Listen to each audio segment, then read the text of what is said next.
Hello everyone, welcome to a online solution. मैं हूं अशफाक, स्वागत आप सभी को मेरे चैनल पे। तो आज हम लोग क्लास 10th का मोस्ट इम्पोर्टेंट फाइव जो है सब्जेक्टिव सवाल पढ़ने वाले। इम्पोर्टेंट 5 सब्जेक्टिव सवाल जो कि ये उम्मीद है कि एग्जाम में ये सवाल आ जाए, ठीक है। और आपको मैं लॉन्ग इसी तरह से मैं पांच इंपोर्टेंट और सब्जेक्टिव का क्वेश्चन आपको प्रोवाइड करूंगा। और ऑब्जेक्टिव तो आपको याद ही होगा, वो याद पढ़ ही रहे होंगे। ऑब्जेक्टिव को भी मैं धीरे धीरे और एज ए टेस्ट के रूप में 25 क्वेश्चन 30 क्वेश्चन तो ला ही रहा हूँ, लेकिन मैं सोचा हूँ कि सब्जेक्टिव भी जरूरी है। तो ये आपका दरख्शां किताब से है फिलहाल, ठीक है। और तवील सवालात और जवाबात यहाँ पे मिलेगा। तो यहाँ पे देख रहे ये जो सवाल दिया हुआ है, और पीछे भी मैं सवाल इंपोर्टेंट ग्लोबल वार्मिंग के लिए है और ड्रामा के हिसाब से उसके लिए मैं बनाया हूँ। तो एक एक करके यहाँ पे पढ़ेंगे और आपको बहुत अच्छी तरीके से अंडरस्टैंड करवाएंगे क्या इसका कहने का मतलब क्या है ना। तो बहुत जरूरी है, सवाल सिर्फ पढ़ना और उसको याद करना वो जरूरी नहीं, समझना बहुत काफी जरूरी है, ठीक है। तो समझ के अगर सवाल को पढ़ते हैं तो आपको बहुत अच्छे तरीके से याद रहेगा और रटने की जरूरत नहीं, समझने की जरूरत है। चलो तो स्टार्ट करते हैं। पूरी वीडियो देखिएगा तो आपको बहुत क्लियर से पता चलेगा, ठीक है। सबसे पहले सवाल है कि उर्दू के किसी 5 नॉवेल और उनके मुसन्निफ का नाम बताना। यानी कि नॉवेल और मुसन्निफ यानी कि नॉवेल निगार बोलो या लिखने वाला का नाम बोलो, ठीक है। तो जब भी ऐसा सवाल रहेगा उर्दू के किसी 5 नॉवेल और उनके मुसन्निफ का नाम, तो आप जवाब में लिखना कि उर्दू के 5 नॉवेल और उनके मुसन्निफ के नाम दर्ज झेल है। यानी कि जो नीचे लिखा हुआ निम्नलिखित लिखते हैं ना हिंदी में, तो उर्दू में लिखते हैं दर्ज झेल है। तो पहला आपका है, देखिए तौबतुन नसू। क्या है? तौबतुन नसू है। इनके लिखने वाले यानी कि मुसन्निफ कौन है? डिप्टी नजीर अहमद। कौन है? डिप्टी नजीर अहमद। सेकंड है इब्नुल वक्त। क्या नाम है? इब्नुल वक्त है। और इनके लिखने वाले डिप्टी नजीर, ये भी डिप्टी नजीर अहमद ही हो गया। 3 है फिरदौस बर्स, अब्दुल हलीम सरर इसके लिखने वाले हैं, अब्दुल हलीम सरर। और चौथा है अमराव जान अदा, अमराव जान अदा। और इनके लिखने वाले मिर्जा हादी रुसवा। कौन है? मिर्जा हादी रुसवा। और 5वां है यहाँ पे दिख रहा है निर्मला, निर्मला के लिखने वाले हैं मुंशी प्रेमचंद। याद रहेगा, मुंशी प्रेमचंद इसके लिखने वाले हैं, ठीक है। तो यहाँ पे एक सवाल का जवाब तो इस तरह से इसको तो याद करना पड़ेगा आपको। तौबत नस्सू हो गया, इब्नुल वक्त हो गया, फिरदौस बर्स हो गया, अमराव जान अदा हो गया, निर्मला। इसको याद करना बहुत जरूरी है, ठीक है। इसको याद कर लीजिएगा, एग्जाम में हो सकता है ऐसा सवाल आ जाए 3 नंबर के लिए। चलिए तो सवाल नंबर 2 पढ़ते हैं अब। ये देखो सवाल नंबर 2 यहाँ पर है, दिख रहा है आपको। मैं दिखाऊंगा यहाँ पे सवाल 2। देखो ये सवाल आपका 2 है। क्या बोलता है? क्या सूरज ग्रहण को नंगी आंख से देख सकते हैं? अगर नहीं तो क्यों? है ना। सूरज ग्रहण या सूरज ग्रहण जिसको बोलते हैं वही हुआ। सूरज ग्रहण को नंगी आंख से अगर देख सकते कि नहीं, ये नंगी आंख बोले तो खुली आंख से, ठीक है। तो अगर नहीं तो क्यों नहीं देख सकते हैं? तो जवाब सुनिए इसका क्या बोलता है कि सूरज ग्रहण को नंगी आंख से नहीं देख सकते हैं। अगर सूरज ग्रहण को नंगी आंख से देखा जाएगा तो साइंसदान का कहना है कि आइन मुमकिन है कि नंगी आंख से सूरज ग्रहण को देखने वाले की बीनाई जाती रही। यानी कि नंगी आंख से अगर हम सूरज ग्रहण को देखेंगे तो साइंसदानों का कहना है कि आपकी आंखों की रोशनी यानी कि बीनाई जो है चली जाएगी।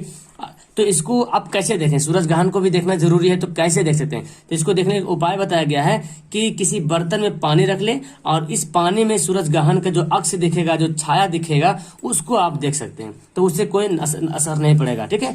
तो किसी बर्तन में पानी रखकर उस पानी में सूरज ग्रहण के अक्ष को देखा जाए तो उससे कोई नुकसान नहीं होगा। या तो फिर एक और तरकीब यहाँ पे बताया गया, किसी खास किस्म का शीशा हो या चश्मा जिसको बोलते हैं, किसी खास किस्म का चश्मा रहे या शीशा रहे, उसके जरिए से आप जो है सूरज ग्रहण को देख सकते हैं और इससे भी कोई नुकसान नहीं होगा। तो सिंपल सा ये है, यानी कि 4 5 6 लाइन है, यहाँ पे कोई भारी चीज नहीं है।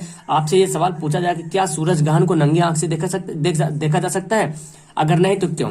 तो जाहिर सी बात है, सूरज ग्रहण को नंगी आंख से नहीं देखा जा सकता है। अगर हम नंगी आंख से सूरज ग्रहण को देखेंगे तो मुमकिन है कि हमारी आंखों की बीनाई चली जाएगी, रोशनी चली जाएगी, ठीक है। और अगर इसको देखना चाहते हैं तो आप कैसे देखेंगे? किसी बर्तन में पानी रख लीजिए और पानी में यानी कि पानी रखने के बाद सूरज ग्रहण जहाँ पे होता है आंगन में या छत पे, तो वहां पे सूरज की रोशनी तो उसमें पड़ेगा, सूरज का अक्ष उसमें तो आएगा ही आएगा, छाया जिसको बोलते हैं ना। तो जैसे ही सूरज का अक्ष वहां पे प्रतिबिंब बनेगा तो आप उस पानी में ही देख लीजिएगा सूरज ग्रहण। या तो फिर अगर आप डायरेक्ट आसमान पे सर उठा करके ही देखना चाहते हैं तो फिर आपको किसी खास किस्म शीशा की आवश्यकता पड़ेगी। शीशा बोले तो किसी खास किस्म चश्मा की आवश्यकता पड़ेगी, तब आप उसको देख सकते हैं। और अगर शीशा से या चश्मा से इस तरह से देखते हैं तो आपके आंखों पर कुछ भी नुकसान नहीं पड़ेगा, कुछ भी नुकसान नहीं होगा। समझ गए? तो कोई भारी सा सवाल नहीं, आपको याद भी हो गया होगा, इजी से समझ में भी आ गया होगा, ठीक है। चलिए नेक्स्ट सवाल आपको ये है, असमत असमत आपा की शख्सियत पर 5 जुमले लिखिए। देखो इस तरह के जब सवाल आता है तो आपको ये सवाल को पढ़ना पड़ेगा और 3-4 बार 5 बार पढ़ पढ़ के इसको कम से कम याद करना जरूरी है, क्योंकि ये आप किसी एक निजी आदमी के लिए एक उसकी शख्सियत के बारे में लिखा गया, उसकी जिंदगी के बारे में पूछ रहा है कि असमत आपा की शख्सियत पर 5 जुमले लिखिए। तो जवाब सुनिए क्या बोलता है कि असमत आपा का असल नाम असमत चुगताई है। ये तो आप जानते हैं, असमत आपा का असल नाम क्या है, असमत चुगताई है। असमत का शुमार उर्दू के मशहूर अफसाने निगारों में होता है। जानते हैं असमत चुगताई क्या एक अफसाना निगार है, तो जाहिर सी बात है कि उनका जो है शुमार एक उर्दू के मशहूर अफसाना निगारों में होता है। और उर्दू के मशहूर मजाह निगार अजीम बेग चुगताई की छोटी बहन भी है। यानी कि ये जो असमत चुगताई है ये उर्दू के मशहूर मजाह निगार अजीम बैग चुगताई की छोटी बहन भी है। उनकी शाहकार कहानियों और नावलों ने उर्दू अदब की नस्ली सरमाया में कीमती इजाफा किए हैं और उर्दू नावल व अफसानों दोनों ही इसनाफ में भी फनी एतबार से उनका मर्तबा व मकाम खास बुलंद है। तो ये छोटा सा यहाँ पे लाइन देना है और ये कोई खास नहीं, मेरे ख्याल से 3 नंबर का ये सवाल आ सकता है आपके एग्जाम में। तो इस तरह से आपको इसको लिखना पड़ेगा, ठीक है। तो कोई खास इसमें नहीं है। क्या करेंगे आप बताएंगे उर्दू मतलब असमत आपा का असल नाम पहले बताएंगे आप, और उनका जो शुमार होता है उर्दू के मशहूर अफसाना निगारों में होता है, और उनके बारे में बताया कि वो मशहूर मजाह निगार अजीम बैग चुगताई की छोटी बहन भी है। उनकी शाहकार कहानियों और नावलों ने उर्दू अदब के नस्री सरमाया भी कीमती इजाफे किए हैं और उर्दू नावल व अफसानों दोनों ही इसनाफ में फनी एतबार से उनका मर्तबा व मकाम खास बुलंद है। तो इस तरह से आपको कम से कम 3-4 बार पढ़ेंगे, बार बार लिखेंगे तो आपको याद हो जाएगा, ठीक है। तो कुछ सवालात ऐसे होते हैं जो याद करना बहुत ही जरूरी है, ठीक है।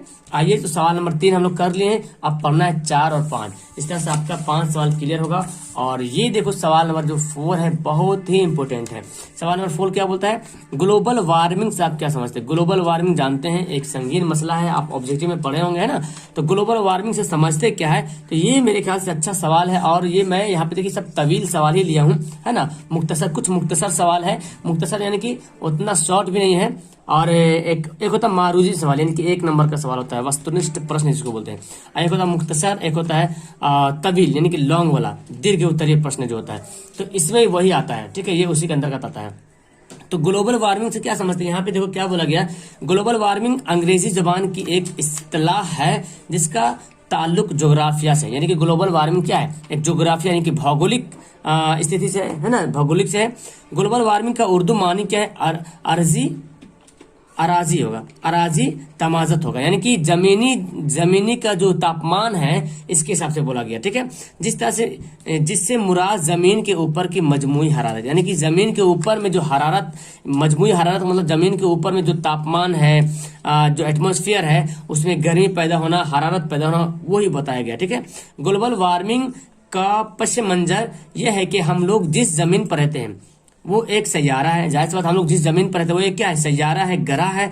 ये जमीन जानदारों के लिए बहुत ही मुनासिब है ना। जो सैयारा है वो जो है जानदारों के लिए बहुत ही मुनासिब है, जबकि निजाम शमसी के दूसरे सैयारों का माहौल पौधों और जानवरों के लिए मुनासिब नहीं है। यानी कि निजाम शमसी यानी कि बोला गया कि जो खगोल है, जो ब्रह्मांड है उसमें बहुत सारे सैयारे हैं, लेकिन जिस तरह से जमीन है उस तरह से दूसरे जो सैयारे हैं उसमें पौधों और जानवरों के लिए मुनासिब नहीं है। यानी कि पौधों जानवरों मतलब ये हो गया कि इंसानों के लिए भी वो मुनासिब नहीं है। जैसे कि आप मंगल ले लीजिए, बुध ले लीजिए, बृहस्पति लीजिए, ये सब जो सैयारा है इस पे जीवन यानी कि जिंदगी बिताना जो है गुजारना मुनासिब नहीं है। लेकिन जमीन पर जानदारों के लिए ही बहुत मुनासिब जगह है जमीन, जबकि निजाम शमसी के दूसरे सैयारों का माहौल पौधों और जानवरों के लिए मुनासिब नहीं है। ये या तो बहुत ही गर्म है या बहुत ठंडी, यानी कि जो दूसरे सैयारे हैं या तो काफी गर्म है या काफी ठंडा है। इसके मुकाबले हमारे जमीन का दर्जा हरारत बहुत मौजून और मुतदिल, यानी कि जो दूसरे ग्रह है, जो दूसरे सैयारे हैं उसके अगर मुताबिक देखा जाए, उसके मुकाबले में देखा जाए तो हमारे जो पृथ्वी है, हमारी जो जमीन है उसका जो दर्जा हरारत यानी कि तापमान जो है वो कंट्रोल में है, संतुलन है, ठीक है, बैलेंस में रहता है, ना तो बढ़ता है। लेकिन यहाँ बताया गया कि गुजश्ता 40 सालों से हमारी जमीन का दर्जा हरारत रफ्ता रफ्ता बढ़ रहा है। यानी कि गुजश्ता जो पिछले 40 साल से जमीन कि जमीन का जो दर्जा हरारत यानी कि जमीन का जो तापमान है धीरे धीरे क्या हो रहा है, रफ्ता रफ्ता बढ़ रहा है। जमीन के दर्जा हरारत में जो औसत इजाफा हो रहा है उसे माहौलियात के माहिरीन ने जमीनी हिद्दत में तारीखी इजाफा यानी कि ग्लोबल वार्मिंग का नाम दिया। यानी कि जो जमीन के दर्जा हरारत यानी कि जो जमीन का जो तापमान में औसत वृद्धि हो रहा है, औसत इजाफा हो रहा है, उसी को माहौलियात के माहिरीन हो या तो विशेषज्ञों हो, उन्होंने इससे जमीनी हद्दत के लिए जो जमीन में जो हरकत हो रहे हैं उनको जो नाम क्या दिया, ग्लोबल वार्मिंग का नाम दिया गया है। याद रहेगा। तो इसमें कुछ है नहीं, इसको आप भी 2-3 बार पढ़ेंगे। फिर देखो क्या बोला गया कि आजकल ग्लोबल वार्मिंग पूरी दुनिया के लिए एक संगीन आलमी चैलेंज बन गया। पूरी दुनिया के लिए ये जो चैलेंज बना हुआ है, सारी दुनिया के साइंसदान इस आलमी मसला पर बहुत फिक्रमंद है। यानी कि ये जो वैश्विक समस्याएं हैं, है ना, इस पे जो है पूरी दुनिया के साइंसदान वैज्ञानिक जो है बहुत ही फिक्रमंद है, सोच फिक्र में पड़ा हुआ है, चिंतित है। इस जोग्राफियाई मसले के हल के लिए अहम इकदाम भी किए जा रहे हैं। यानी कि इस जोग्राफियाई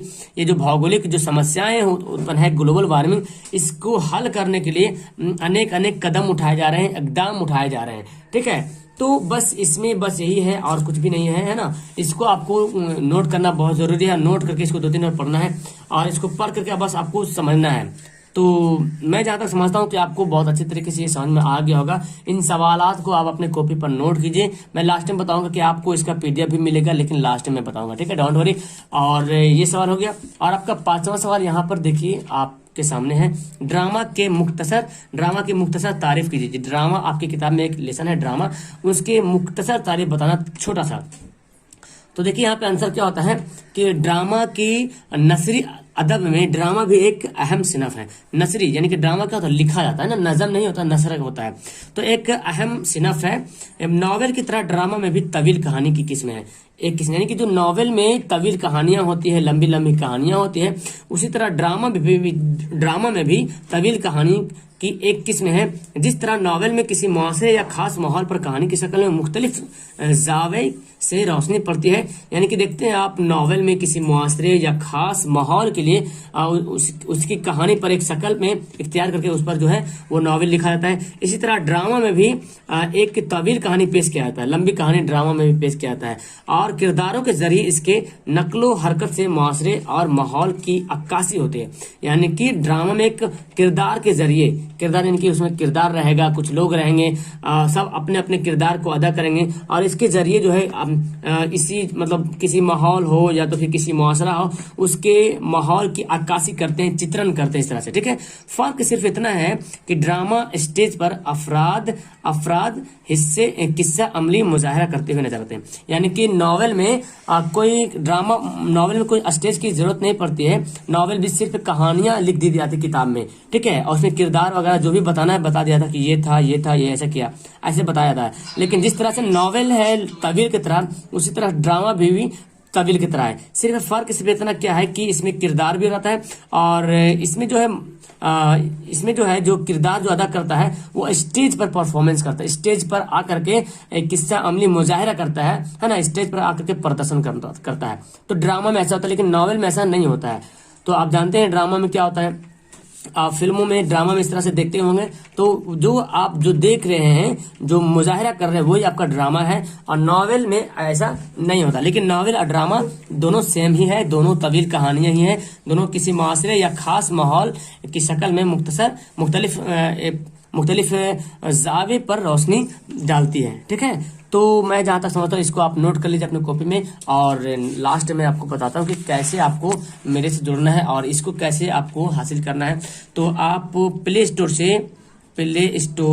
से आप टेलीग्राम एप्लीकेशन या डाउनलोड करो, टेलीग्राम, और वहाँ पे सर्च करना A online solution PDF, online solution PDF search करना।